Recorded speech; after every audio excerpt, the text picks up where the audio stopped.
Now suspensions అను ఎప్పుడైనా even మనం suspension use చేసే కోల్డ్ డ్రాప్స్ అయినా we have to label it as shake well before use. ఎందుకంటే suspend కింద మొత్తం సెటిల్ అయిపోతుంది. సో సస్పెన్షన్స్ ఎప్పుడు the basic thing is shake well before use ఉండాలి. Suspensions are not used mostly in ophthalmic, రేర్గా use చేస్తారు compare to eye drops. ఎందుకంటే ఎప్పుడైతే ఒక డ్రగ్ డిజాల్వ్ చేయలేమో ఒక వెహికల్లో అప్పుడే సస్పెన్షన్ యూజ్ చేస్తాం. లేదా అన్‌స్టేబుల్‌గా ఉంది ఆ లిక్విడ్ ఫార్మాట్‌లో అన్నప్పుడే ఐ సస్పెన్షన్స్‌కి వెళ్తాం, డైరెక్ట్‌గా వెళ్ళాం.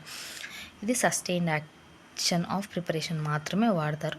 జనరల్గా మోస్ట్గా అవాయిడ్ చేస్తారు. Essential characteristics same, sterile, isotonic, desired viscosity. సస్పెన్షన్స్లో ఎమోషన్స్లో కానీ ఏదైనా విస్కాసిటీ ఇంపార్టెంట్ అనమాట. పార్టికల్ సైజ్ ఎంతైతే ఉంటుందో అది మన ఐకి ఇరిటేషన్ కలగకుండా ఉండేంత వరకు we have to choose the particle size. Eye suspensions ఎప్పుడు యూజ్ చేస్తామంటే when we have no other option. అంటే మనకి ఐ డ్రాప్స్లో డిజైర్డ్ వెహికల్లో మన మెడికమెంట్ కరగకపోతే మాత్రమే వీ గో ఫర్ సస్పెన్షన్. అప్పటిదాకా సస్పెన్షన్కి వెళ్ళాం. Because the particle size may irritate our eyes. And ఊరికే ఐ డ్రాప్స్ కానివని we can't shake well before use ఎప్పుడు పాసిబుల్ కాదు. కాబట్టి eye suspensions are generally not preferred అని చెప్పాలి.